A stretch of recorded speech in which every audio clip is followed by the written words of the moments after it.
Buenas noches, bienvenidas y bienvenidos a el estreno de P7 Plus, solo para suscriptores. Este es un proyecto de Página 7, un emprendimiento de periodismo de calidad. Y para mí es un honor compartir este espacio con Isabel Mercado. Buenas noches, Isabel. Buenas noches, Tufi. También muy emocionada por dar inicio a este interesante programa de innovación periodística, cuya parte del cual es este streaming P7 Plus. Emocionada también por el apoyo de los suscriptores y por el respaldo de los invitados. Así es. Gran saludo a los suscriptores de P7 Plus Streaming. Esta noche el primer programa va a tener debate, dos puntos de vista encontrados. Vamos a tener una entrevista internacional a una dupla que es básicamente imperdible. Son los gurús en este momento de la consultoría política en América Latina. La tercera parte estaremos presentándoles dónde hay que estar en marzo. Así que quédense con nosotros en esta hora del streaming de P7 Plus. Y vamos a comenzar con el primer tema. La economía boliviana es motivo central del debate de hoy. ¿Cuáles son las cifras que nos indican en este momento una especie de diagnóstico de cómo está la economía en Bolivia? Vamos a continuación a presentárselas. Aquí algunas cifras del gobierno de Luis Arce. Por ejemplo, tenemos que la inversión pública ascendió a 2.342 millones de dólares. La deuda pública es de 56.5 en relación al PIB. Y bajaron las cifras del empleo hasta el 5.2% del 2021, 6.4% menos que el 2020. Bueno, nos vamos a un siguiente cuadro. ¿Cómo ha estado la inflación en Bolivia en este último tiempo? Según la CEPAL, el 2022, la inflación general, comenzamos por América Latina. En el 2022, la inflación general para la región de América Latina se proyecta en 9.3%. El año pasado estuvo en 7.2%. ¿Qué ha pasado con la inflación en Bolivia el año 2021? La cifra que redondea la inflación del 2021 es de 0.9%. Ahí tenemos gráficas desde el año 2016 hasta el 2021, cómo ha estado la inflación en Bolivia particularmente. Argentina, Brasil, México, Perú y Chile enfrentan la mayor inflación en 10 años.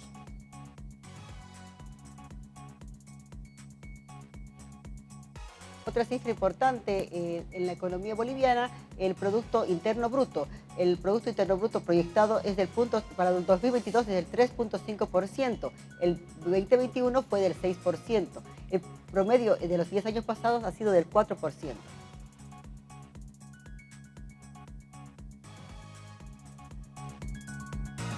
¿Qué está pasando con las reservas internacionales netas de Bolivia? Están las barras de evolución de las reservas internacionales netas de Bolivia. En el año 2014 prácticamente estuvieron en el máximo nivel, 15.000 millones de dólares, y en el año 2020 han llegado a 5.275 millones de dólares. Actualmente están alrededor de 4.000 millones de dólares.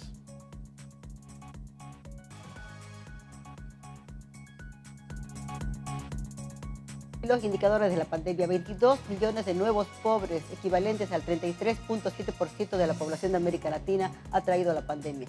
La desigualdad creció en 2.9% y 47 millones de empleos se han perdido en América Latina y el Caribe, según la CEPAL. Bueno, ese es el panorama general de cifras que nos van a disparar el debate que tenemos esta noche. Y quiero saludar aquí en el estudio a nuestro invitado, uno de nuestros dos invitados. Uno de ellos está en Estados Unidos. Gabriel Espinosa se encuentra con nosotros. Buenas noches, Gabriel. Enseguida vamos a presentar quién es Gabriel a continuación. Gabriel Espinosa es economista, tiene una maestría en desarrollo económico, fue consultor en el sector privado, enfocado en los ámbitos de regulación, análisis económico y diseño de propuestas de política pública. Trabajó en la Confederación de Empresarios Privados de Bolivia, de la Cámara Nacional de Comercio y asesoró la Cámara Nacional de Industrias. Fue director del Banco Central de Bolivia. Eso es el perfil, en resumen, de Gabriel Espinosa, uno de los dos invitados que esta noche van a debatir sobre la economía boliviana. Y tenemos desde Estados Unidos nuestro invitado especial, Mario Guillén. Mario Guillén Suárez es actualmente director ejecutivo suplente por Bolivia, Paraguay y Uruguay en el Banco Interamericano de Desarrollo. Fue ministro de Economía y Finanzas Públicas, superintendente de Pensiones, Valores y Seguros y viceministro de Pensiones y Servicios Financieros. El último cargo que ejerció en Bolivia fue el de gerente general del Banco Unión S.A. de Bolivia. Mario Guillén es ingeniero industrial, abogado y posee una maestría en administración de empresas. Es docente de varias universidades, tanto en pre como en posgrado. Bueno, son los dos actores de este primer debate de P7 Plus para suscriptores. Economía boliviana, tema fundamental. Vamos a saber seguramente cuál es el perfil de la economía, la proyección en el 2022 fundamentalmente. Tenemos algunas reglas de juego antes de comenzar el debate y las vamos a comentar a continuación. Así es, Tufi. Vamos a tener 30 minutos de debate con 4 preguntas idénticas para cada uno de nuestros participantes, para cada uno de nuestros invitados, a 3 minutos para responder a cada una de ellas por vez. Bueno, vamos ahora a saludar al invitado aquí en el estudio y por supuesto luego a Mario también. Buenas noches, Gabriel, es un gusto tenerlo aquí en este espacio de streaming de P7 Plus. Sí, las gracias, Isabel. Bueno, felicidades por el espacio, un honor estar invitado. Gracias, Gabriel. Nos vamos a Estados Unidos, Isabel, con Mario Guillén. Bueno, buenas noches, Isabel, buenas noches, Tupi. Buenas noches también a Gabriel. Feliz de estar en su primer programa, desearles mucho éxito, toda iniciativa que vaya a la innovación periodística, a generar debate y mostrar las diferentes opiniones, siempre es bienvenido y bueno, creo que esperemos estar a la altura del desafío, ¿no? Muchísimas gracias, Mario. Hoy vamos a tener 4 temas. Ya lo dijeron, una pregunta con 3 minutos de respuesta. 4 temas son los que vamos a desarrollar y comenzamos en Santa Cruz, Bolivia, donde estamos transmitiendo con la primera pregunta, el primer tema dirigido a Gabriel. Vamos a alternar la misma pregunta para Mario Guillén. Vamos a ser totalmente nosotros imparciales en este tema. Primera pregunta de la noche, va a tener 3 minutos, Gabriel, es la siguiente. El modelo de Luis Arce Catacora está basado en la inversión pública, el estímulo de la demanda interna y la sustitución de las importaciones. ¿Este es el camino que debe llevar adelante la economía boliviana? ¿Por qué sí o por qué no, Gabriel Espinosa? 3 minutos, por favor. Bueno, es una pregunta sumamente interesante porque, de hecho, Luis Arce llega al gobierno abanderado de ese modelo que fue construido allá por el 2003, 2004, en una situación sumamente diferente. La pandemia ha desnudado una serie de deficiencias y dificultades que el modelo propio ha ido escondiendo, ¿no? Es un modelo que se basa en indicadores muy macro, el crecimiento del PIB, acumulación de reservas, inflación relativamente baja, alta ocupación, pero que detrás de eso pues deja de lado factores de calidad. Y te pongo un ejemplo. El presidente mencionaba, por ejemplo, en su informe que Bolivia había crecido cerca del 8.9% en el tercer trimestre del 2021 y que iba a terminar creciendo cerca del 6% a finales del 2021. Si uno compara este resultado con lo que habíamos visto en el 2019, en el mismo periodo del 2019, y lo compara con el resto de los países de la región, resulta que durante la pandemia Bolivia había caído. Fue la tercera economía que más cayó dentro de la región, solamente nos ganó en caída Perú y Argentina, pero para el 2021, al tercer trimestre, esta tasa de crecimiento que parece muy buena, colocaba a Bolivia como el último país en recuperación. Estábamos 5% por debajo del PIB que habíamos visto a finales del 2019. Perú, que había caído 14%, ya se encontraba 5% por encima del 2019. Chile estaba cerca del 6% por encima del 2019.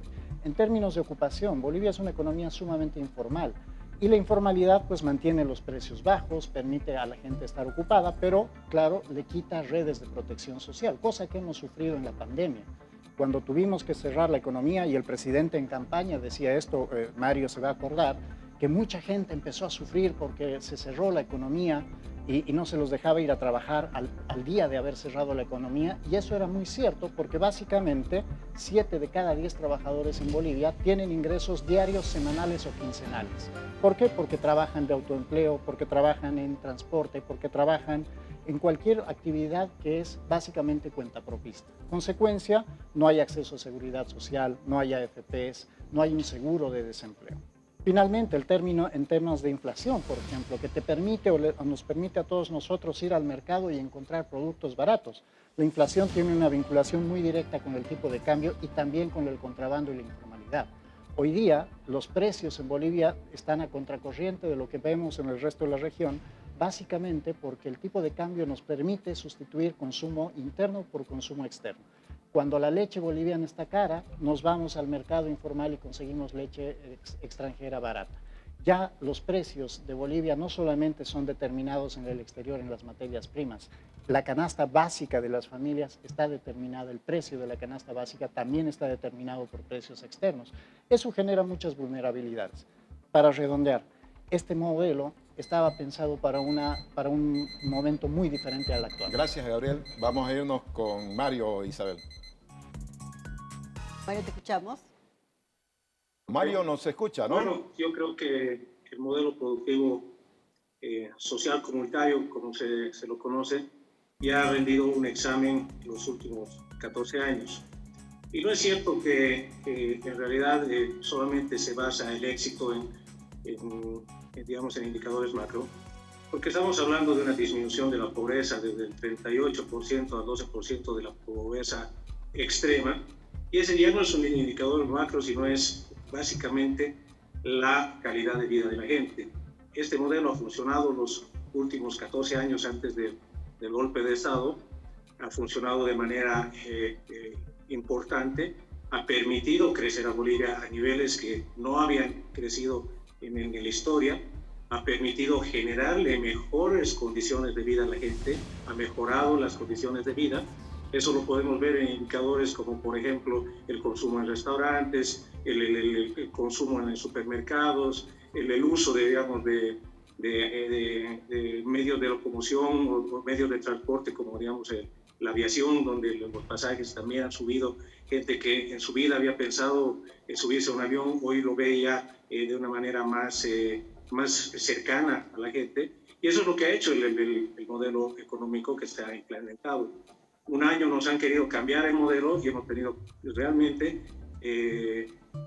digamos, resultados catastróficos. Y hoy día, este último año, volvemos a tener números que esperanzan a la gente porque se ha vuelto a implementar el modelo económico. ¿Qué quiere decir? Se ha vuelto a la inversión pública, que es un elemento que genera empleo, genera movimiento económico, es multiplicador en el tema económico. Se ha generado nuevamente crecimiento, la gente ya está sintiendo un mejor bienestar, el sistema financiero ha vuelto a crecer, los ahorros están creciendo nuevamente, y yo creo que el generar nuevas inversiones, el nuevo presupuesto más o menos está contemplando casi 6.000 millones de inversión pública, es lo que también va a dinamizar nuevamente la demanda interna, va a dinamizar el consumo interno, y sumado al esfuerzo que está haciendo de sustitución de importaciones, de generar incentivos a producir en el país, entonces vamos a poder generar también un avance en el tema productivo y en el avance de la producción nacional. Entonces creo que, como les decía, el modelo productivo ya ha rendido su examen, hoy día hay que implementarlo, hay que nuevamente darle un nuevo motor, y básicamente yo creo que aplicando el modelo, otra vez vamos a volver a la senda del crecimiento, ¿no? Bueno, muchas gracias, Mario. Ha sido la primera pregunta de la noche para ambos. Vamos ahora a entrar a la pregunta relacionada con endeudamiento. Isabel nos las va a presentar. Perfecto, Tufi. La segunda pregunta que tenemos para los dos invitados es la siguiente. La calificadora de riesgo de Standard & Poor's ratificó hace unos días la calificación crediticia de Bolivia con una perspectiva negativa. ¿Qué nos dicen esos indicadores con un nivel de deuda neta, déficit fiscal elevado, la capacidad de exportación de gas estancada y sin una clara diversificación económica? Gabriel, por favor, adelante, 3 minutos. Bien, a ver, voy a aprovechar algunas cosas que ha dado, algunos datos que ha dado Mario. Mario decía que la inversión pública es un dinamizador del crecimiento y la pregunta es de dónde viene esa inversión pública. Entre el 2006 y el 2011, pues una buena parte de los recursos venían de las rentas de hidrocarburos. Cuando eso empieza a caer, ya sea por precio o por falta de producción, Mario sabe perfectamente que hoy día Bolivia produce cerca de 2/3 de lo que se produjo en el mejor momento. Eso implica que no tenemos capacidad de expandir las exportaciones de gas, pues empezó a recurrir fuertemente a endeudamiento externo. Desde el 2011 Bolivia empezó a financiar gran parte de este gasto público con deuda externa. El problema es que el mercado, y eso también lo sabe Mario, el mercado está desconfiando cada vez más de Bolivia y por lo tanto el gobierno ha tenido que recurrir al endeudamiento interno. El 2021 el gobierno de Luis Arce ha tomado cerca de 24.000 millones de bolivianos de crédito interno. Aquí me voy al tema de inversión. La inversión pública está desplazando a la inversión privada. Mario decía hay que dinamizar a la inversión privada. El problema es que el gobierno está absorbiendo tal cantidad de recursos que queda muy poco para el sector privado. Consecuencia, las tasas de interés que enfrentamos en el mercado interno hoy día son cada vez más altas, el acceso a crédito para reactivar la economía es cada vez más dificultoso, aquellos que necesitan emprender pues no encuentran crédito. ¿Por qué? Porque el gobierno está absorbiendo una cantidad enorme de recursos. ¿Qué está sucediendo? Pues que básicamente este modelo de crecimiento en base a inversión pública pues no ha dado resultados desde el 2014, por lo menos hasta la fecha. Mario decía 6.000 millones, en realidad el presupuesto son 5.000 millones de dólares, de los cuales 40% van a ser financiados con endeudamiento público. Si nosotros, y mostraban ustedes datos al inicio, ya estamos en cerca del 56% de deuda respecto del PIB, tomando la interna y la externa. Si nosotros seguimos asumiendo deuda, la pregunta es cuán sostenible es el modelo a largo plazo.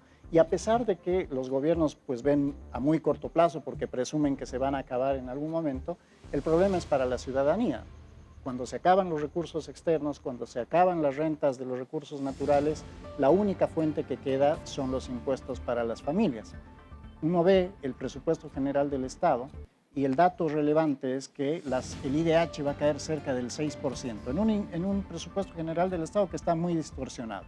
Pero la recaudación interna por impuestos, IUE, IDH, IVA, que son los que pagamos nosotros, va a crecer en el orden del 15%. Entonces, claramente la inversión pública pues, va por un camino poco sostenible y por el otro lado, a pesar de que se cumple el proyecto de estos grandes proyectos de inversión pública, los resultados en los últimos años en términos de crecimiento han sido cada vez menores. Más inversión pública, menos crecimiento.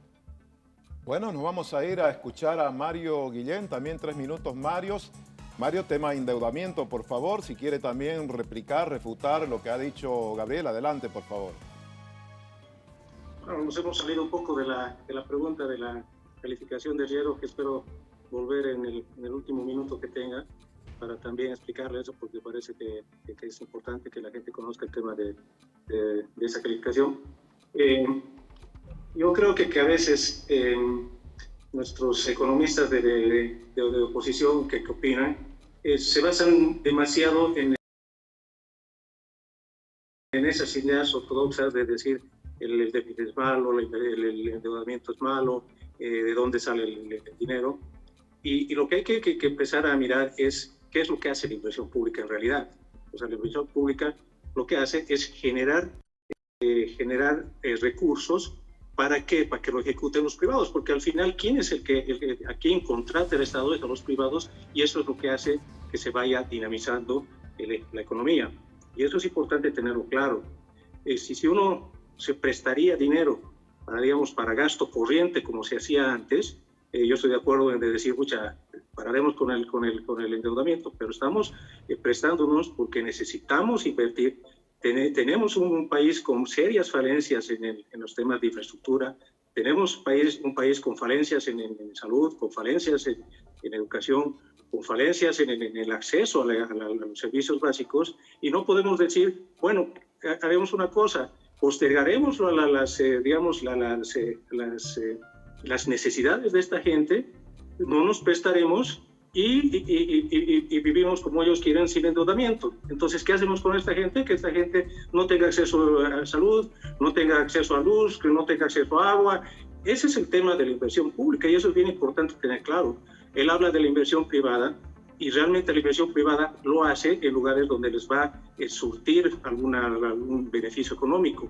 En el otro lado tiene que entrar el Estado a invertir. Un dato que es bien importante tener claro, y yo creo que es bien importante que la gente sepa, hoy día Estados Unidos está apostando a la inversión pública para reactivar su economía. Y aquí en Estados Unidos no se está preguntando, oigan, ¿de dónde va a salir? ¿Quién va a pagar ese dinero? Porque saben que al dinamizar la economía se genera también nuevos impuestos y se generan mayores ingresos para el Estado. Este es un círculo virtuoso en realidad y es importante que lo veamos desde ese punto de vista. No quiero terminar mi intervención sin mencionar el tema de Standard & Poor's. Ellos han vuelto a ratificar la calificación de riesgo con tendencia negativa.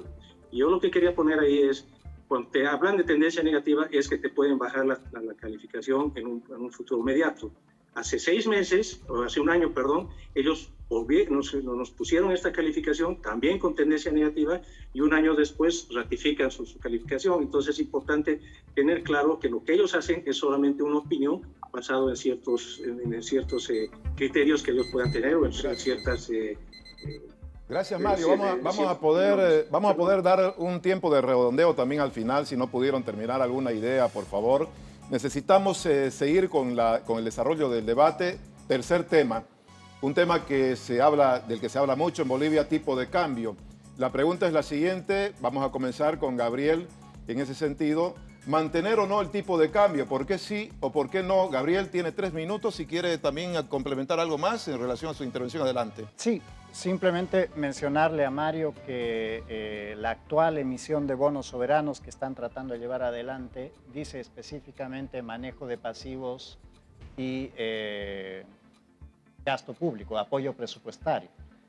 Los 2.000 millones de dólares que están tratando de emitir en las bolsas de valores, no lo digo yo, lo dice el gobierno, son para manejar pasivo, para bicicletear deuda y para apoyo presupuestario. No hablan de inversión pública, como decía Mario. En su momento, cuando sacaron el 2012, el 2013, el 2017, se hablaba, por ejemplo, de endeudamiento para hospitales.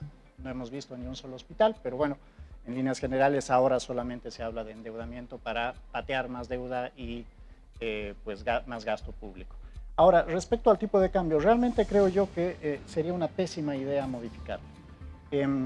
Básicamente porque se ha vuelto una variable ancla, decimos los economistas, de las expectativas de las familias, pero también porque se ha ido manejando las cosas de una manera tal que hoy día mover el tipo de cambio implicaría, por ejemplo, generar problemas con el subsidio a los hidrocarburos. Recordemos que el subsidio se paga en dólares, el gobierno paga el subsidio en dólares, por lo tanto si se devalúa pues sería mucho más caro, poco sostenible. Problemas serios en el tema de la inflación, como les decía al inicio, hoy día la inflación baja, el hecho de que las personas pues puedan mitigar esta caída de ingresos de la que no se han recuperado a pesar de que el gobierno sostenga lo contrario, tiene en gran medida que ver con precios de productos importados, ya no los televisores, los celulares, sino la leche, la carne, la vestimenta, los zapatos. Entonces, sería, creo yo, una de las peores medidas de evaluar el tipo de cambio. El problema es que todo lo que sostiene el tipo de cambio se está deteriorando y en gran medida el problema del deterioro pasa por el excesivo gasto fiscal. El gobierno es el principal importador, por lo tanto es el que golpea más al tipo de cambio porque hace salir divisas de una manera muy acelerada. El gasto público se está sosteniendo con créditos internos, tanto de las AFPs como del Banco Central. Por lo tanto, mientras más gasta el gobierno, más bolivianos hay dando vueltas en la economía y por lo tanto la sostenibilidad del tipo de cambio es cada vez más difícil de lograr. Esta falsa lucha contra el contrabando, esta lucha bastante laxa contra el contrabando también permite una gran salida de divisas y por lo tanto pues la estabilidad cambiaria hoy día está siendo atacada no por medidas del sector privado o de los contrabandistas o de algún operador que no estén a favor del modelo, sino que básicamente por un problema muy serio de manejo de política fiscal. Bueno, gracias Gabriel. Sobraron 14 segundos para más adelante. Nos vamos con Mario nuevamente. Tipo de cambio, cambiar o no el tipo de cambio actual. Mario, adelante. Gracias. Bueno, primero responder a Gabriel un tema importante. Es cuando uno empieza a criticar o a opinar, es bien importante no hacerlo solamente en el escritorio y en base a ciertos eslogans políticos. Yo creo que deberías darte una vuelta por las áreas rurales y vas a ver la cantidad de hospitales que se han construido y que tú no los has visto. Seguramente es porque no te has dado la molestia digamos, de ir a mirar si realmente hay o no hay. O sea, hace muy poco tiempo estábamos discutiendo quién equipaba un hospital construido por el gobierno de Montero y hoy día lo estás desconociendo, pero bueno, ese es un tema.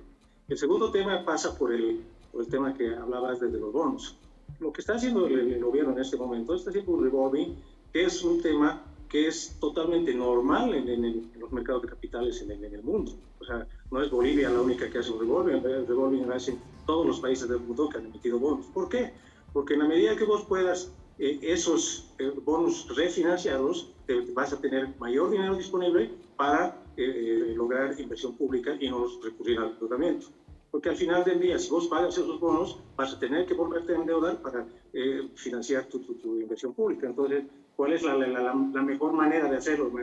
Más económica es hacer un revolving de los bonos que has emitido. Entonces, es bien importante tener claro, o sea, es bueno marear la perdiz y decir, no, ustedes están haciendo refinanciamiento porque no quieren pagar interés.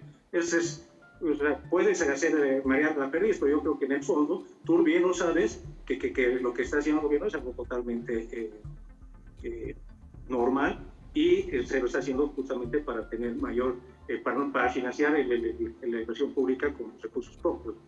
Respecto al tipo de cambio, ahí sí coincidimos, el tipo de cambio, el anclaje del tipo de cambio ha beneficiado a Bolivia, a nuestra economía, principalmente le ha dado una fuerza a nuestra moneda. Hoy tenemos casi el 98% de los créditos en moneda nacional, más del 90% de los depósitos en moneda nacional, y eso ha sido gracias a que la gente ha empezado a confiar en nuestra moneda producto de una estabilidad en el tipo de cambio. Ahora, mucho se habla de mover el tipo de cambio para darle competitividad a nuestra industria, y eso es importante tener claro, que la competitividad del sector privado tiene que venir por inversiones más efectivas y no por un movimiento en el tipo de cambio. Se ha demostrado y se han hecho estudios de que Bolivia no cumple con esa ley o con ese postulado de que el bajar o modificar el tipo de cambio, abaratar tus costos, te va a dar mayor mercado en el extranjero.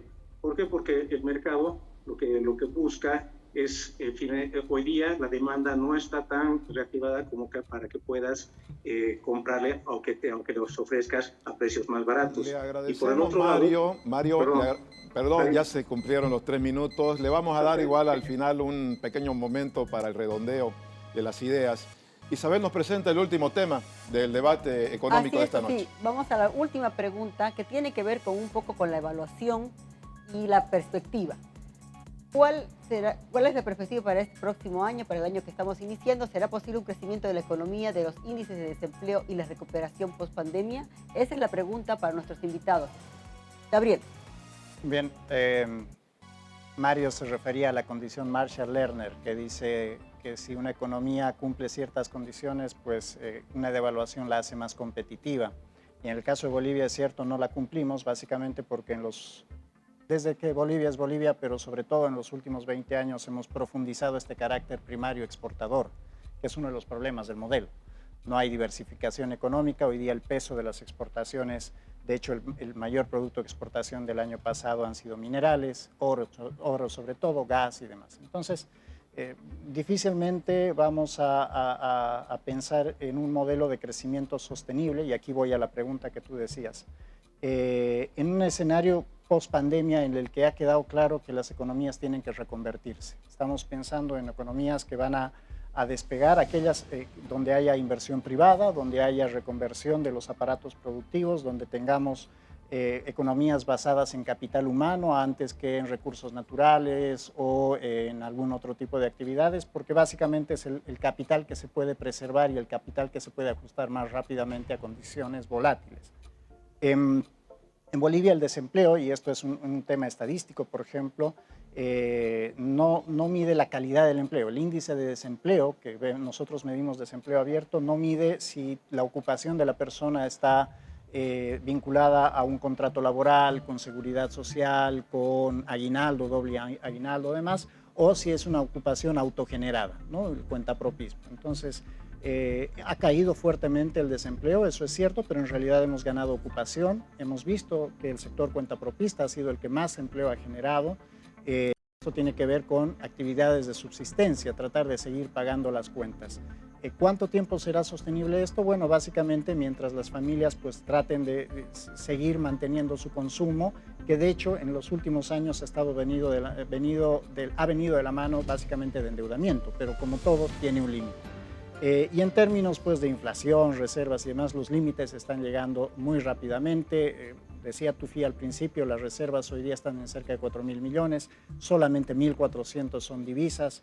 Es muy poco dinero para poder aguantar el próximo año y probablemente el 2023 ya no tengamos espacio para hacerlo. El gobierno no ha dado señales de un ajuste estructural a un modelo que, como les decía al inicio, está pensado para un escenario muy diferente en el que las rentas de los recursos naturales pues son buenas, en el que el contexto económico de los vecinos también es muy bueno. Hoy día los países vecinos están ajustando fuertemente sus divisas, sus monedas. Eso va a hacer que el contrabando siga estando presente y de hecho va a deteriorar aún más la calidad del empleo. Hará el consumo más barato, pero no se puede consumir sin empleo y sin ingresos sostenibles, y eso es lo que no vamos a encontrar en el 2022. El crecimiento va a ser mucho menor de lo que esperaba el gobierno. Se le acabó el tiempo, vamos a tratar de redondear al final. Mario, por favor, 3 minutos para la misma pregunta. El año 2022, recuperación económica, ¿cuál es su criterio?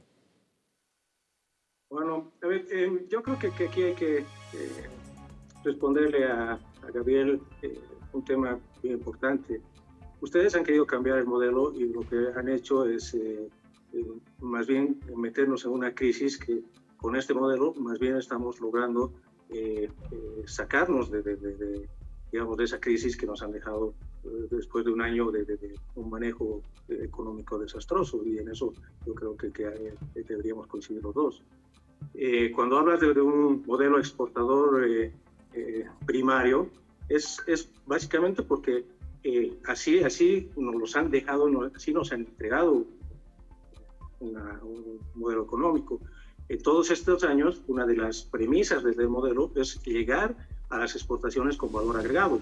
Una prueba de eso es nuestra planta de urea, que nuevamente en la gestión pasada la han parado porque no les ha gustado que sea el sector público que maneje este tipo de cosas y que sea el privado el que le dé valor agregado tal vez a nuestras exportaciones, a nuestra materia prima. Entonces es bien importante tener claro qué es lo que busca el modelo. O sea, no, el modelo en ningún momento se ha agotado. Yo creo que es bien importante tener claro qué es lo que se va a hacer. Estoy de acuerdo que el tema de las reservas es un problema, y ese problema justamente lo vas a solucionar cuando empieces a sustituir las importaciones, y es lo que se está haciendo en este momento, dándole incentivo a digamos, la sustitución de importaciones. Por eso hay medidas, digamos, de créditos a los productores que sustituyen las importaciones. Hay beneficios impositivos para aquel que quiere importar maquinaria para que empiece a producir en el país. Se está pensando, digamos, en generar una planta, o se está ya invirtiendo en una planta laminadora en Yamutum. Se está generando refinerías de zinc en Oruro y Potosí. Se está implementando química básica en el tema del litio. Ese es un tema importantísimo, porque nosotros no queremos ser exportadores de litio como materia prima, sino exportar el litio con valor agregado, y eso es lo que se está buscando con el tema del litio. Se está invirtiendo en la industria de aglomerados. Yo creo que es importante mirar qué es lo que está queriendo hacer el modelo, y como les decía, el modelo en ningún momento se ha agotado. Es más, yo creo que el modelo está en su punto de maduración, donde ya tienes que empezar a invertir, que eso es lo que se está haciendo en el tema de la industrialización de nuestras materias primas. Totalmente de acuerdo que tenemos que ser exportadores de valor agregado en vez de ser exportadores de materias primas, y eso es lo que el modelo está buscando, ¿no? Muchísimas gracias, Mario. Hemos concluido la fase de los 4 temas, las 4 preguntas, pero les vamos a dar 2 minutos como máximo para que, a manera de despedida, redondeen su intervención. Comenzamos con Gabriel. Gracias, Tufi. Bueno, arranco agradeciéndole a Mario la predisposición al debate. Hace unas semanas el ministro de Economía lanzó el desafío para debatir precisamente sobre estas cifras. Cuando se le aceptó el desafío, se corrió y nunca más apareció. Creo que es muy bueno lo que decía Mario al inicio, el debate sano y respetuoso de ideas. Evidentemente no coincidimos, sobre todo porque cuando yo lo escucho a Mario, escucho hablar de fondo, escucho una idea de fondo, que es todos por y para el Estado. Y el gran problema de eso es pues que cuando se acaban las rentas de los recursos naturales, ya no le sacamos la plata al gas, pues vamos a sacarle plata a los extranjeros, con deuda, con préstamos, con donaciones. Y cuando los extranjeros dejan de darnos plata, pues empezamos a mirar al mercado interno, ¿no? Y les vamos a sacar plata a los que trabajan día a día en su vehículo, en su empresa. 90% de las unidades productivas en Bolivia son unidades productivas de familias, desde la empresa más chiquita hasta la empresa más grande. Pues hay una familia detrás. Entonces, lo tengo que cortar, Gabriel. Se nos fue el tiempo. Vamos a continuar seguramente en algún momento.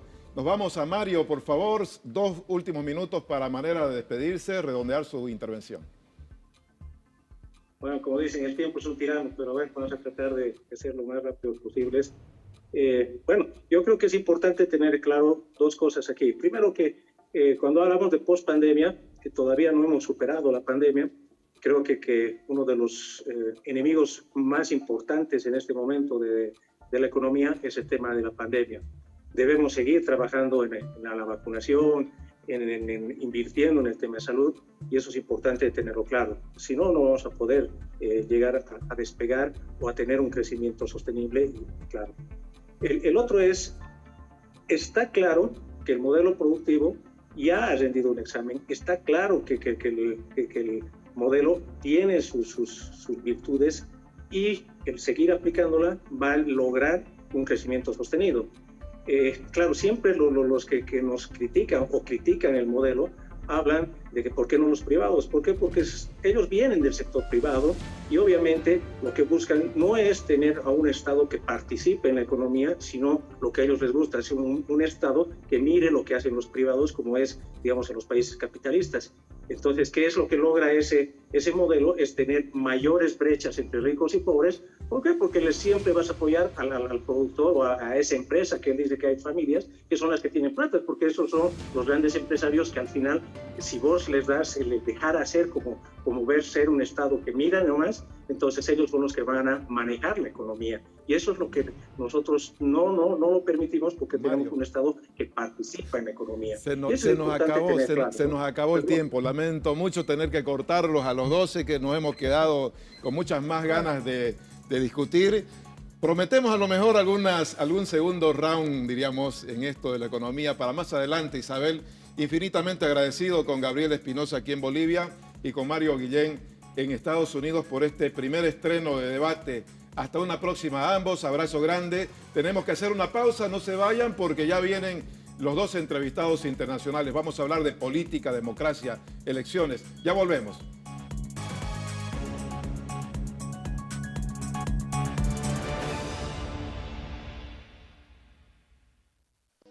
Periodismo independiente y plural. Una edición impresa de alcance nacional. Investigación e información con calidad y veracidad. Suscriptores en diferentes latitudes del mundo desde nuestra app Página 7 Pro. Todo el acontecer de Bolivia y el mundo al instante desde página7.bo. Más de 1 millón de seguidores en redes sociales. Por eso y por más, Página 7. Compara, tú decides.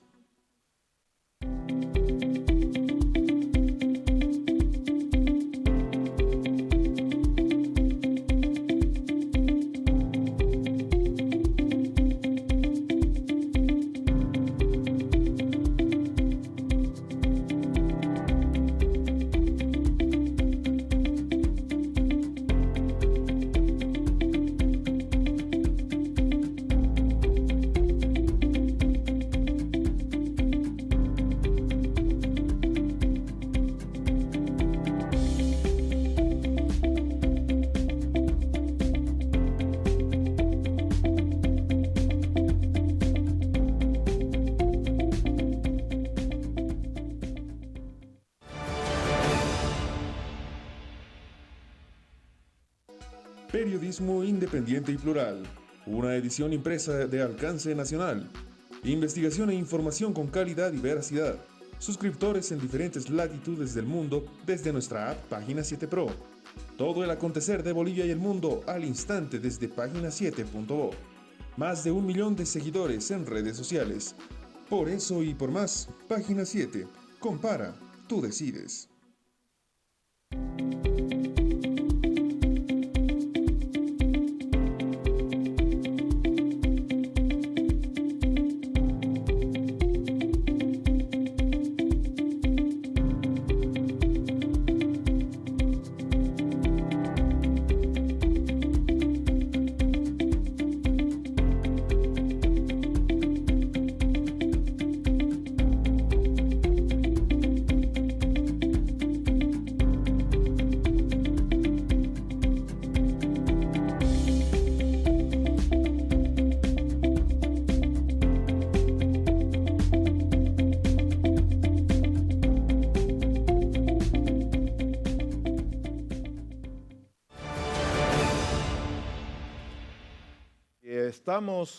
Estamos de vuelta aquí en P7 Plus, Isabel. Creo que hubo debate, ¿no?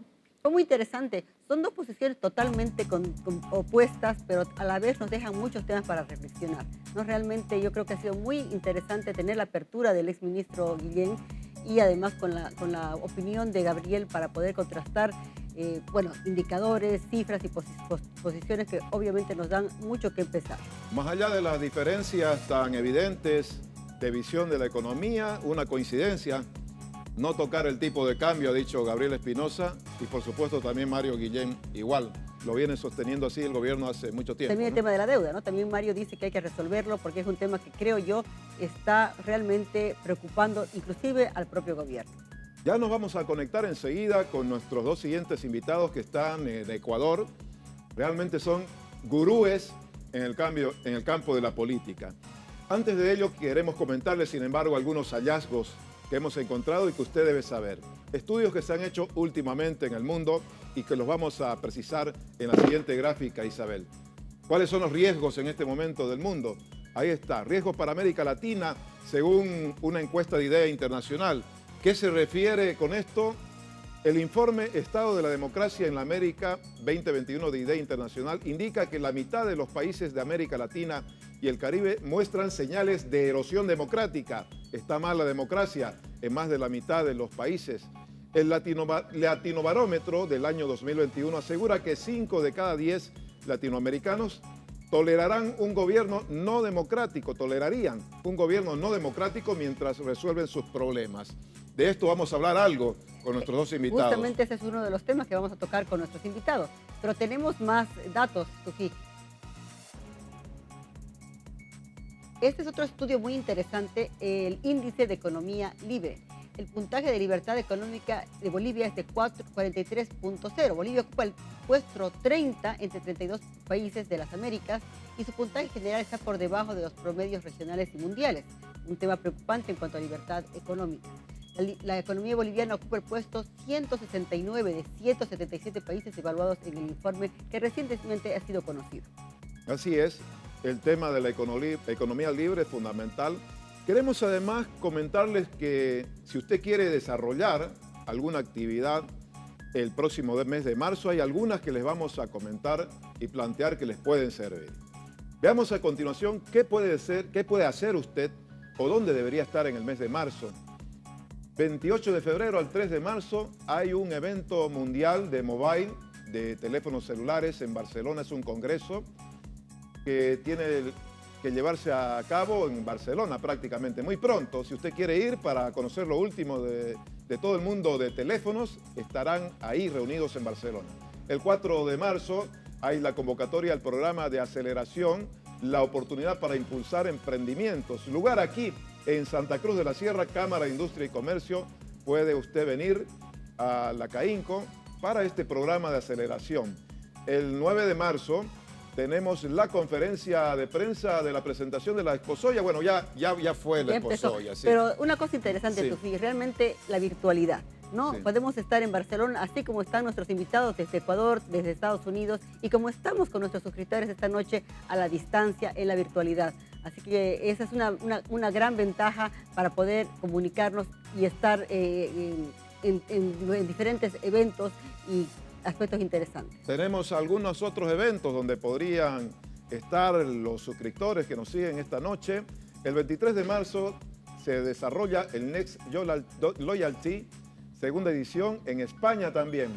El 24 de marzo se realiza también un evento de Commerce, el Forum Commerce, Tendencias, Hitos y Novedades en Madrid, España. Si usted quiere conocer lo que implica el comercio prácticamente digital, la cita es el 24 de marzo en Madrid, España.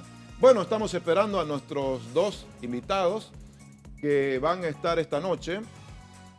¿Quiénes son, Isabel? Lo hemos estado siguiendo, por lo menos yo me puse a verlos últimamente en algunas entrevistas y estoy realmente con una expectativa enorme porque son los fabricantes de presidentes.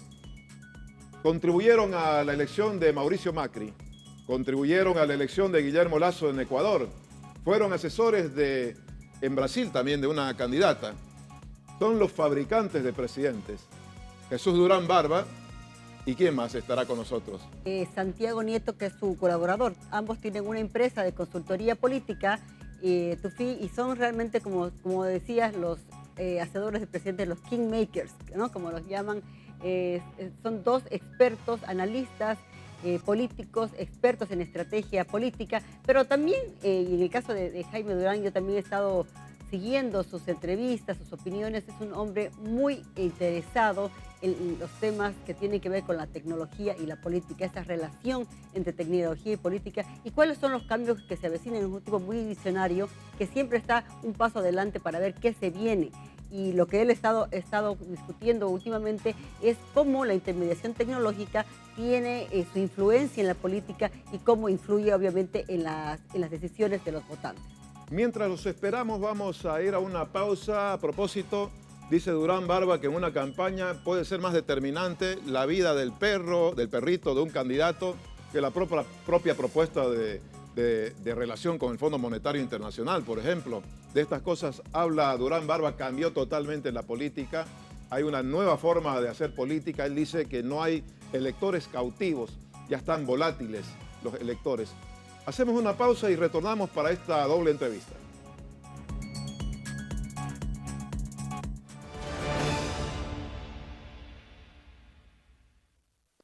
Periodismo independiente y plural. Una edición impresa de alcance nacional. Investigación e información con calidad y veracidad. Suscriptores en diferentes latitudes del mundo desde nuestra app Página 7 Pro. Todo el acontecer de Bolivia y el mundo al instante desde página7.bo. Más de 1 millón de seguidores en redes sociales. Por eso y por más, Página 7. Compara, tú decides.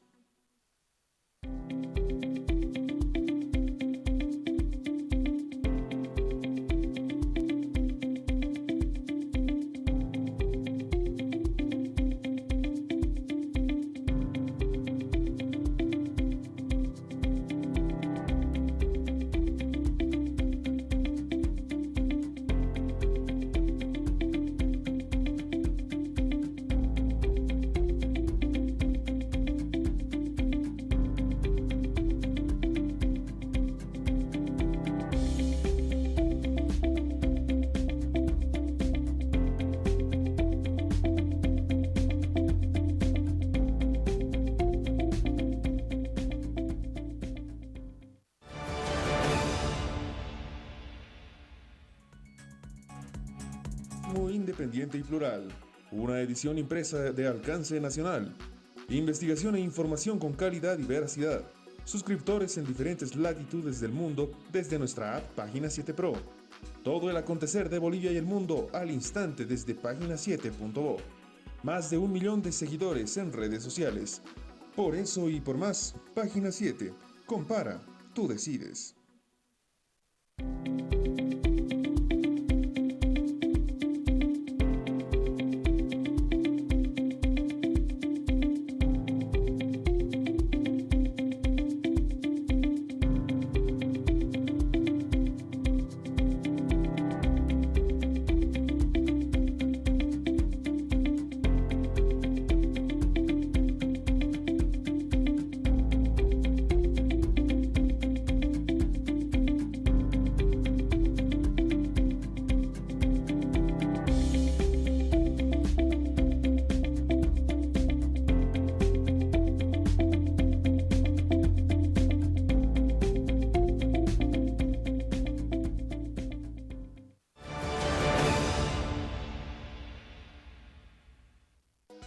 Periodismo independiente y plural. Una edición impresa de alcance nacional. Investigación e información con calidad y veracidad.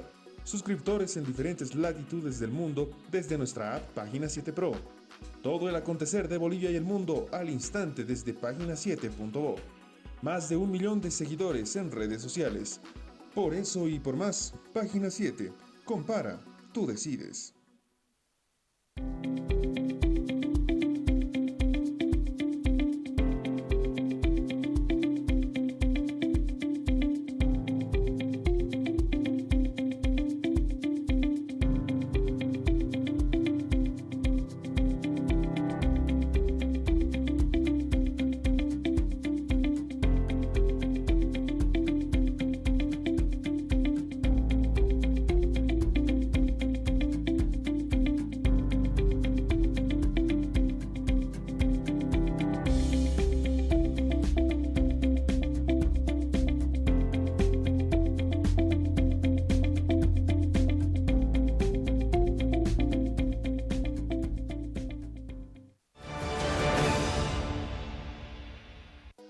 Periodismo independiente y plural.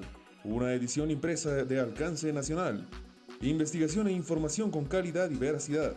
Suscriptores en diferentes latitudes del mundo desde nuestra app Página 7 Pro. Todo el acontecer de Bolivia y el mundo al instante desde página7.bo. Más de 1 millón de seguidores en redes sociales. Por eso y por más, Página 7. Compara, tú decides.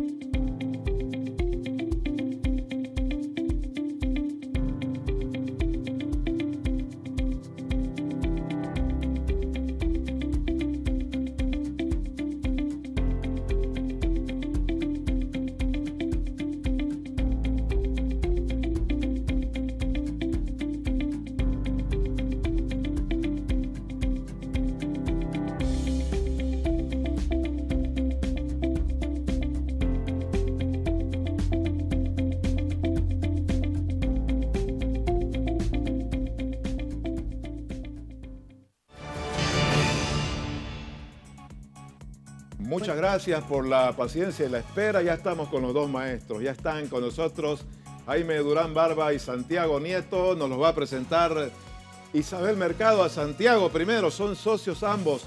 Dos verdaderos gurús. Estábamos esperando muchísimo esta entrevista, así que acompáñenos.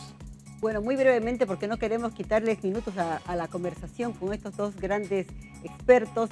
Presentamos a Santiago Nieto, consultor político ecuatoriano y que dirige junto con Jaime Durán Barba la firma Informe Confidencial. Y tenemos también, obviamente, al conocido asesor político y estratega Jaime Durán Barba, quien está con nosotros ambos desde Ecuador. Muy buenas noches a ambos. Gracias por estar con nosotros. Es una visita muy esperada y la verdad que un honor contar con ustedes. Buenas noches, los saludamos. Adelante, adelante. Adelante, Santiago, Jaime, son los dos socios, así que, y lo estamos esperando a muchos como maestros. Adelante. Santiago, primero. Gracias. Agradecerles por la entrevista. Un gusto estar aquí en Plus 7.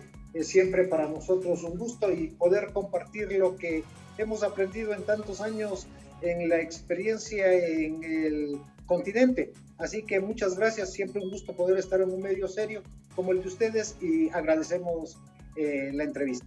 Bueno, muchas gracias, Santiago. Lo vamos a saludar al maestro Jaime Durán Barba, que está con nosotros, un verdadero fabricante de presidentes, como lo han bautizado. Jaime, lo que quisiéramos comenzar es un poco preguntándole a América Latina.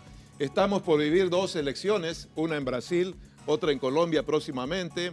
Acaba de ganar Boric en Chile y daría la impresión que la izquierda va tomando fuerza. ¿Cómo ve Jaime Durán Barba lo que va a pasar en Brasil y Colombia? ¿Puede ser definitivamente la consolidación o no del llamado, algunos dicen populismo de izquierda o de las ideas progresistas, o más bien va a haber un escenario equilibrado? ¿Cuál es su criterio, Jaime? Un gusto, buenas noches, un gusto estar con ustedes. Yo no creo que exista de izquierda realmente. No creo que tenga nada que ver el señor Maduro con Boric, el comandante Ortega con Lula. Son fenómenos completamente distintos. La verdad, sí, común a todo el continente y al mundo, es que hay una crisis enorme de confianza en los liderazgos. Seguimos muy de cerca la elección chilena. Cuando hace un año se hablaba de la elección, era clarísimo quiénes iban a la segunda vuelta: Jaude y Lavín. Jaude por la izquierda, un excelente alcalde comunista que tuvo mucho éxito; Lavín, un excelente candidato de derecha. Ninguno de los dos llegó a ser ni siquiera candidato. Llegaron a la segunda vuelta Kast, a quien los de la coalición de derecha, presidida por Sebastián Piñera, ni siquiera le invitaron porque le creían tóxico. Si en este tipo no va a sacar 10 votos, defiende a Pinochet, que ni se asome. Fue a la segunda vuelta. Boric, que no era un izquierdista común, rechazó el apoyo del Partido Comunista, no es un militante normal de la izquierda, a quien la izquierda no le dio importancia. La segunda vuelta fue entre los dos. Entonces, en Chile pasó lo que no podía pasar. Es que fue ver agüita. Sí. No se preocupe. Adelante, maestro. En Perú pasó lo mismo. El señor Castillo no era alguien predecible para nada. Era una persona marginal. Con el debido respeto, pero no era un personaje importante en la política peruana. En el caso colombiano, yo creo que la dirección de la derecha, en parte encabezada por Iván Duque y Uribe, se han equivocado totalmente. Escogieron malos candidatos, están haciendo mala campaña. Los que más ayudan al triunfo del candidato de la izquierda son los de derecha, que hacen malas cosas. Y también él no es un candidato que se parece en nada ni a Castillo ni a Boric, y menos a Lula. Nosotros trabajamos en el 2010 con Santiago en la campaña de Marina Silva en Brasil. Conocemos muy bien Brasil. En ese tiempo era candidata por la izquierda Dilma Rousseff, apoyada por el presidente Lula, que es uno de los comunicadores políticos más extraordinarios que yo haya conocido. Lula es un tipo que comunica sentimientos. Lula es un fenómeno totalmente distinto a los demás. No se parece en nada ni a Fernández ni a ninguno de los otros, y menos a los militares estos del Caribe, que lo que son es más parecidos a Somoza que a un gobierno de izquierda. Entonces, creo que son cosas muy distintas. En las encuestas, Lula por lejos está encabezando la situación en Brasil.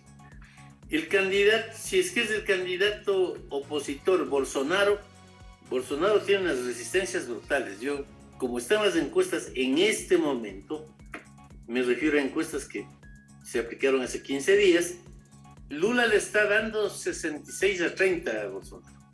O sea, es una paliza descomunal.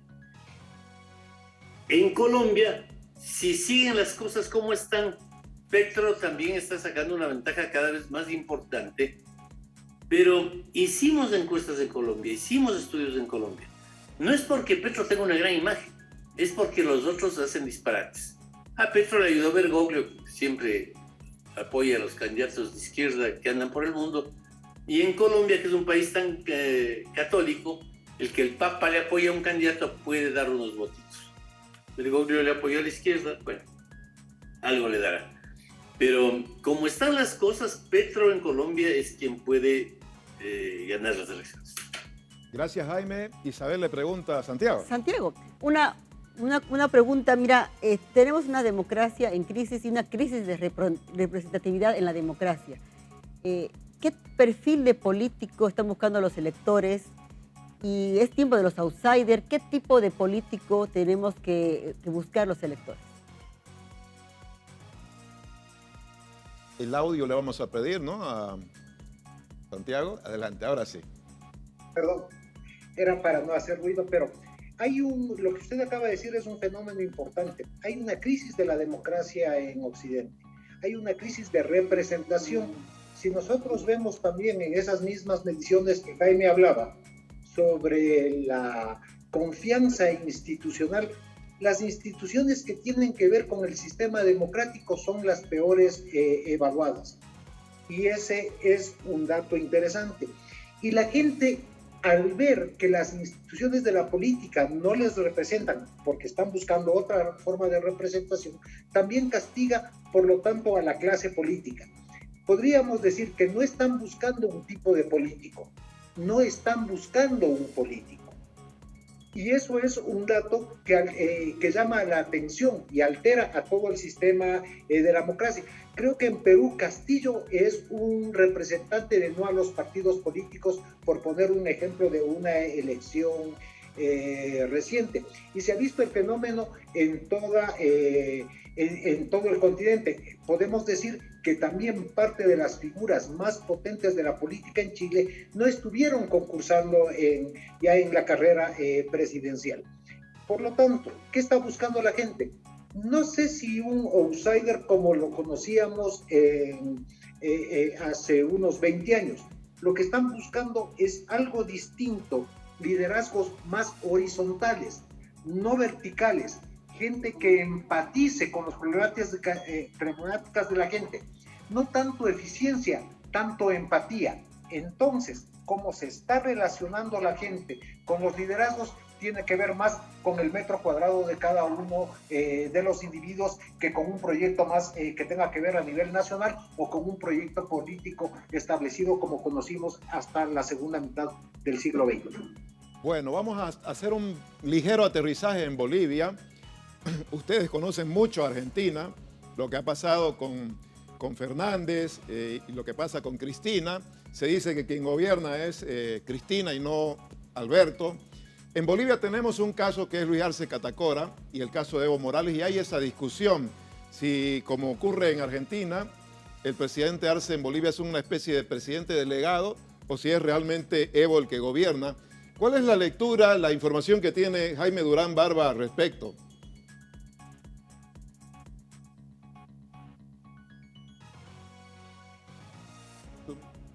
Jaime. Sí. Ahí está, lo vamos a activar en el audio abajito de la pantalla. Ahí estamos. Ahí está, adelante. Sí. El caso argentino es un caso muy peculiar. Argentina, yo estudié en Argentina en la universidad, he vivido allá muchísimos años, y siempre digo que Argentina es un país incomprensible para el resto de América Latina definitivamente. El peronismo es un fenómeno muy local, que de izquierda tiene muy poco. En realidad es el último partido falangista que sigue existiendo en el mundo, con una mezcolanza de ideas y de actitudes que se terminan explicando por la anomia. Es un partido eminentemente anómico, en que siempre pasa lo que no debía pasar. Todos los días domingos yo escribo en el periódico Perfil de Buenos Aires, y mi artículo de este domingo fue La anomia desatada. Cosas más locas que las que pasan en Argentina es imposible.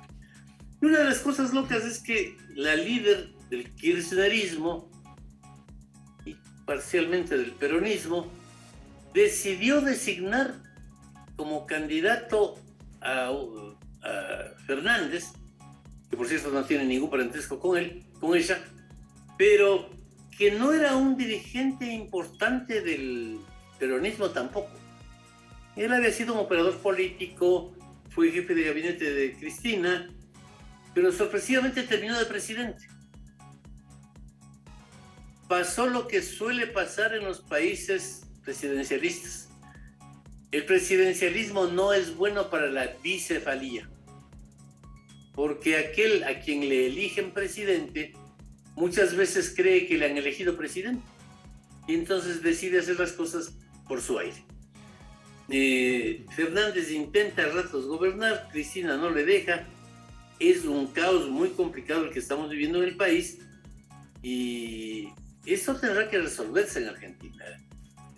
Algún presidente hay que tener, o ella o él, pero algún presidente, por si no, esto sigue siendo un caos. Ahora, en Bolivia, la prolongada presidencia de Evo Morales produjo un cansancio al final.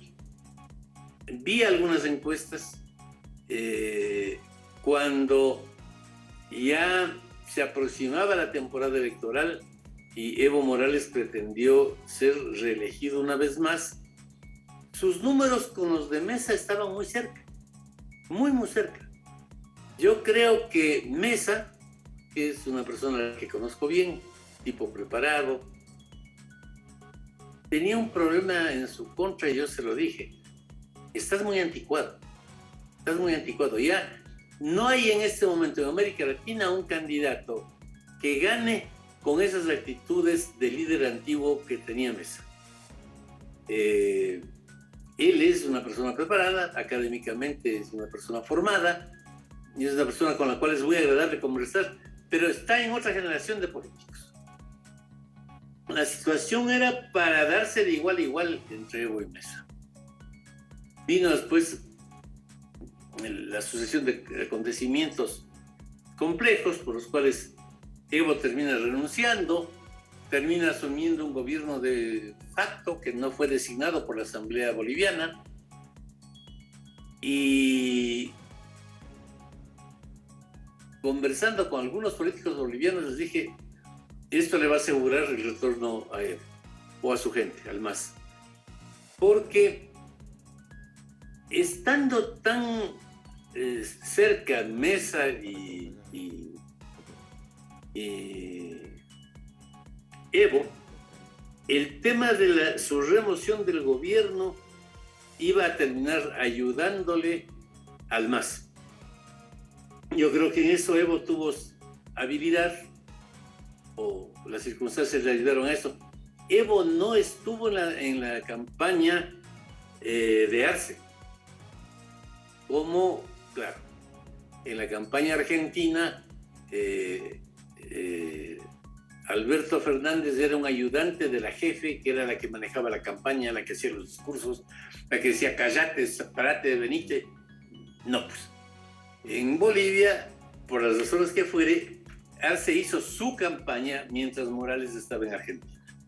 Esto le dio un poco más de fuerza y yo creo que algunos elementos que sería más difícil de analizar, como un cierto extremismo, un cierto aire casi hasta racista que venía de Santa Cruz, le ayudó a Arce. Finalmente triunfó. Tienen en Bolivia otra vez el problema de la bicefalía. Es evidente que Arce es el presidente, pero Evo quiere mandar. Y me parece que también hay otros dirigentes que podrían estar intentando hacer su propio espacio. Pero la situación de Bolivia es esa. Tomemos en cuenta una última cosa interesante, y es que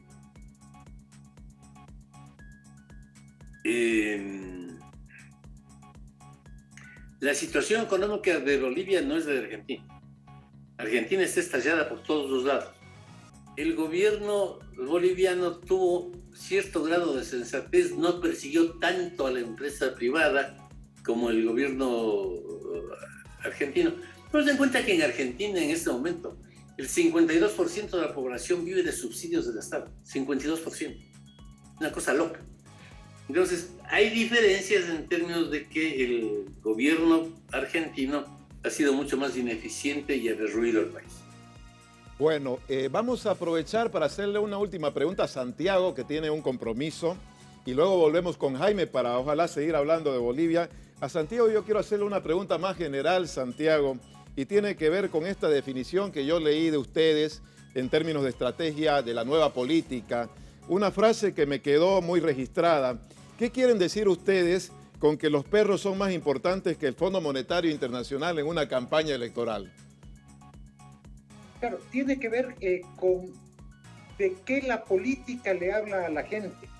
Normalmente hay fenómenos que suceden en la política que tienen que ver con, en el caso de la economía, con variables macros que la gente no las siente como propias. Entonces, cuando se da la comunicación y cuando la gente recibe esa comunicación, la va a recibir en función de lo que siente, de lo que le hace dormir, de lo que le quita el sueño y de lo que le dan las pesadillas. Partimos de que la comunicación política ahora debe estar empatizando con las necesidades y lo que la gente siente y quiere.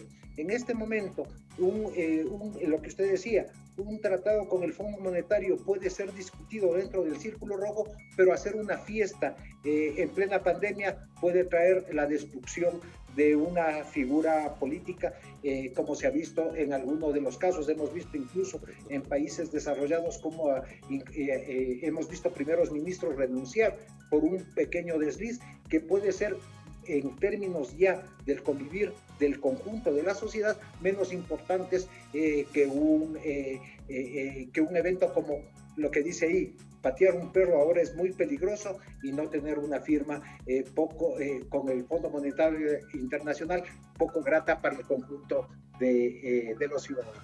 Muchas gracias, Les Santiago. agradezco mucho. Gracias. Ya lo tendremos muy pronto, seguramente. Les dejo con el maestro. Así es. Que siempre es sabio y a quien le debo mis conocimientos. Muchísimas gracias. Gracias a usted. Nos quedamos unos minutitos más con el maestro. Isabel tiene preguntas. Jaime, yo tengo una consulta. Yo lo vi en un programa de televisión argentina de hace el 2020 y usted decía que en Bolivia se había tenido lugar un golpe de Estado rocambolesco. Bueno, porque obviamente los militares, según usted, presionaron al presidente Evo Morales para su dimisión y se dio la asunción de la presidenta interina, que ahora, dicho sea de paso, está encarcelada. ¿Cuál es su evaluación ahora sobre los hechos de 2019 en Bolivia? Tu audio, por favor, Jaime. Sí. Yo creo que los procesos políticos hay que hacerlos institucionalmente. Fue una situación muy estrafalaria. La verdad es que la presidenta provisional, o como se llame, no fue elegida por la Asamblea, no tenía ningún origen regular, y eso es malo para Bolivia. Como fue malo algo que a mí me parecía en ese momento bueno, la destitución del señor Bucaram en Ecuador, uno de los tipos más primitivos que hemos tenido como presidente, al que el Congreso le destituyó alegando que estaba loco. Sí. Después tuvimos años de falta de institucionalidad. Después de Bucaram cayó Maguar, cayó Gutiérrez, el país se convirtió en un caos y terminamos en manos del llamado socialismo del siglo XXI con el señor Correa. Los golpes siempre son malos, hay que tratar de absolver las diferencias políticas dentro de la institucionalidad. Yo en eso pongo los dos extremos de América Latina. México es un país que lleva un poco más de 100 años de institucionalidad total. En México, durante un siglo, todos los presidentes cumplieron su periodo, todos se fueron el día en que debían irse, ninguno fue reelegido, nunca hubo un pronunciamiento militar que pretende imponerse sobre los civiles, ni tampoco un movimiento religioso. Ha sido un régimen absolutamente institucional más de 100 años. Y por eso tiene mecanismos interesantes de funcionamiento. En el otro extremo está Argentina, que ha sido una fiesta extraña entre militares fascistoides y grupos populistas que no son de izquierda. Ellos se dicen de izquierda, pero los dirigentes actuales de Argentina, ninguno combatió la dictadura. Todos vienen de la Falange, que es una rama del peronismo. Lo que son es anómicos, es un grupo que lo que ha hecho es desordenar el país, y en medio de golpes militares, pronunciamientos, la iglesia se mete todo el tiempo, Bergoglio cree que es presidente. Es un caos. Y por eso es que Argentina está yendo a una situación tan catastrófica como la que está yendo. Jaime, nos queda el tiempo para un par de últimas preguntas y nos hubiese gustado hablar con usted horas y horas por su sabiduría. Y yo particularmente quiero hacer una pregunta vinculada con las oposiciones en Bolivia. Se habla de que hay oposiciones en Bolivia y que no hay una oposición articulada. En ese sentido, usted plantea, en algún momento he leído, que no todo lo que suma, sino más bien las sumas son restas. ¿Qué le recomendaría usted a la oposición en Bolivia que está pensando en unificarse, están empezando a trabajar algunas ideas de unificación y son oposiciones? A ver, si vemos lo que está ocurriendo en el mundo, no solamente en América Latina, los partidos que arman grandes frentes y se organizan bien son los que salen últimos. En Chile, Piñera logró la unidad de todos los grupos de derecha, con la excepción de Katz, que era visto como un chiflado. Salió cuarto. La concertación política de Chile, integrada por un montón de partidos serios, con gente preparada como Lagos, como Bachelet, como la candidata actual, que era la hija de Eduardo Frei Montalva, salió cuarta. ¿Quién salió primero? Boric, un izquierdista desordenado, no partidista, que no unificó nada con nada, que rechazó el apoyo del Partido Comunista, nuevo presidente de Chile. Salió segundo Kast, un señor que era él y sus circunstancias. Nadie le dio importancia, nadie le... Bueno, él se le hizo una segunda vuelta. Y salió tercero Franco Parisi, un personaje que hizo la campaña desde Estados Unidos, no pisó Chile, no armó ningún frente de partidos, nada.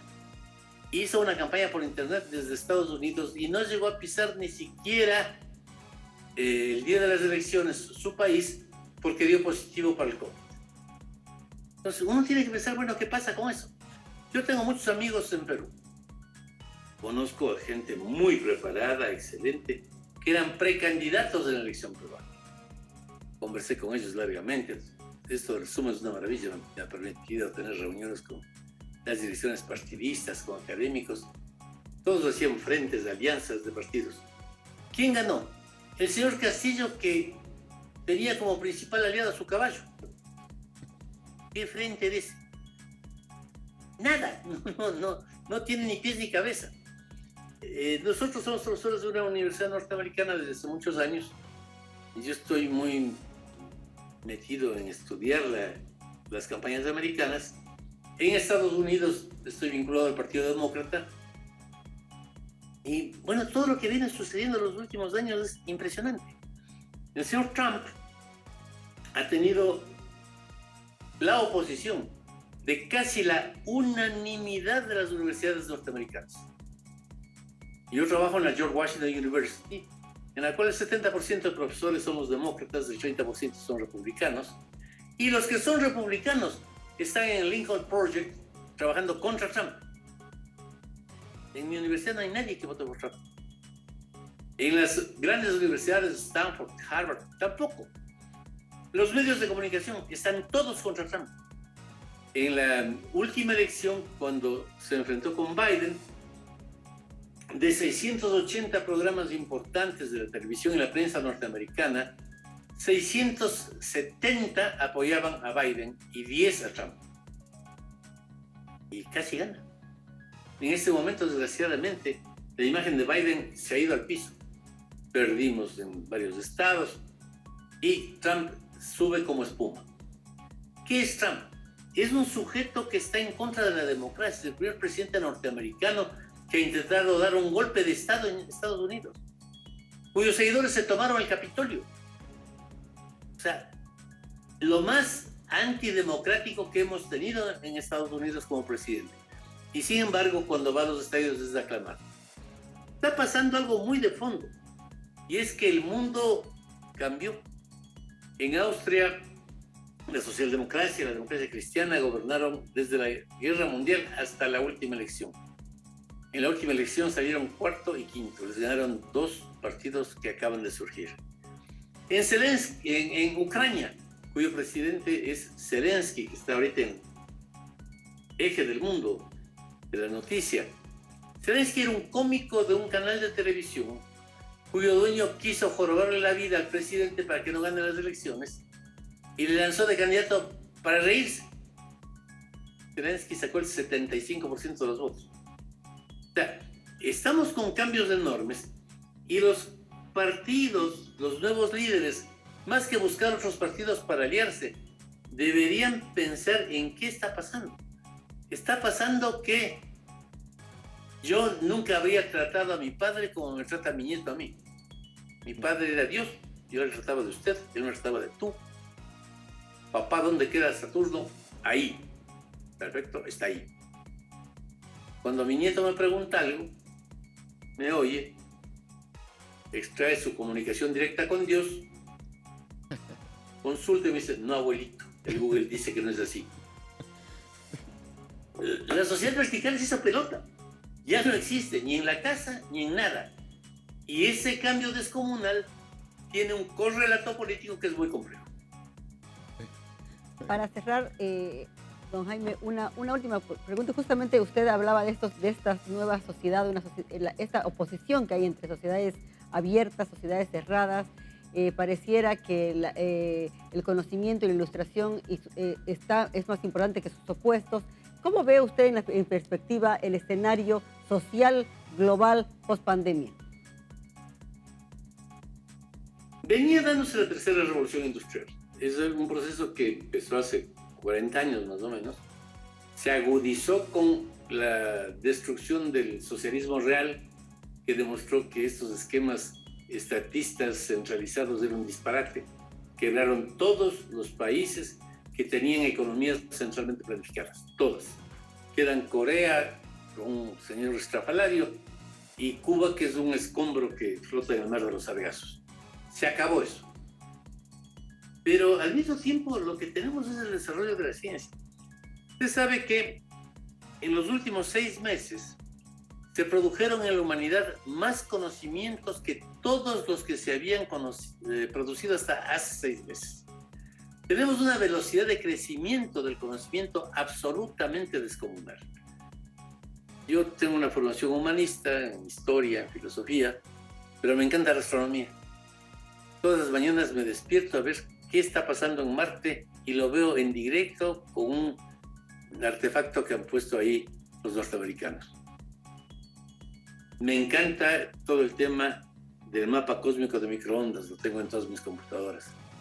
Hay un telescopio ahorita, el Webb, que va a intentar ver cómo se formaron las primeras estrellas cuando surgió el universo.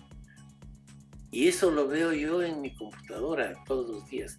El conocimiento está creciendo a una velocidad absolutamente descomunal, según el MIT, que tiene un programa para seguir esto. Esto es una consecuencia. Hay un programa muy importante de la Universidad de Oxford acerca del empleo. ¿Qué dice? Que los empleos que ahora existen, en un 80% habrán desaparecido cuando los niños que entran a la escuela se gradúen en la universidad.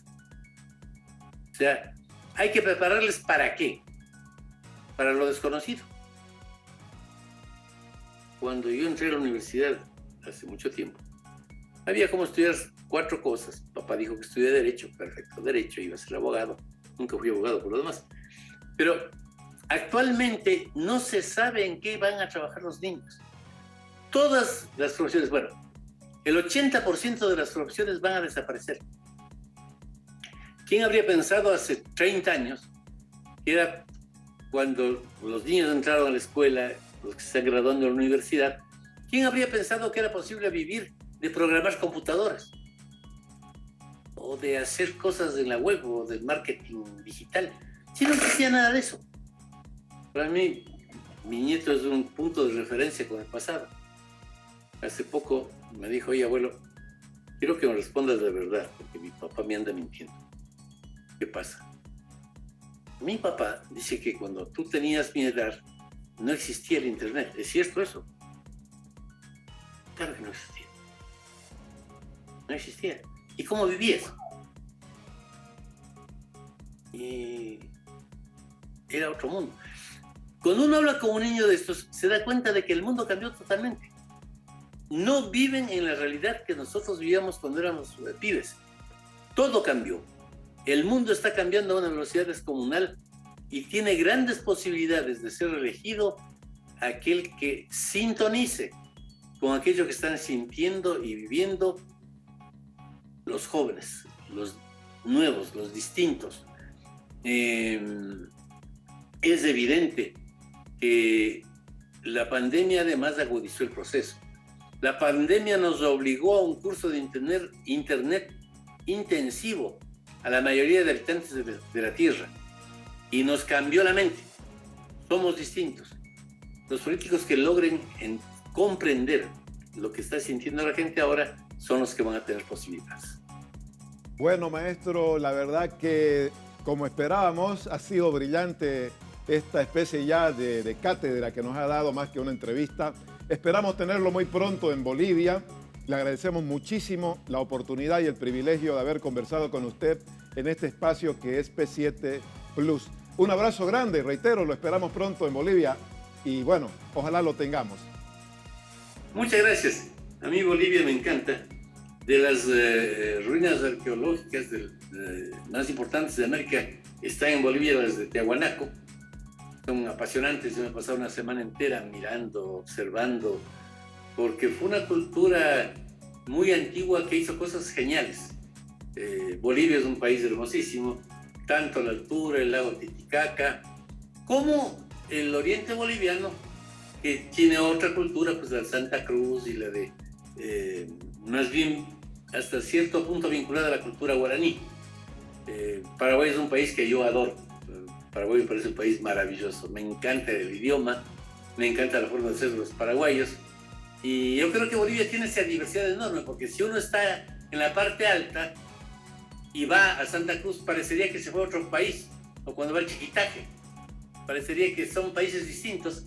Y esa variedad genial, maravillosa de Bolivia hace que uno tenga ganas de volver. Así que espero volver pronto.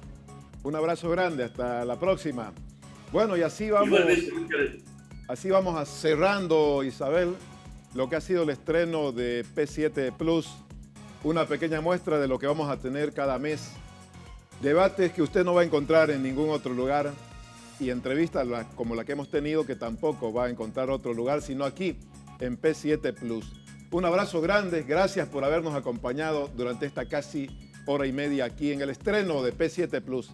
Un gusto haber compartido con Isabel.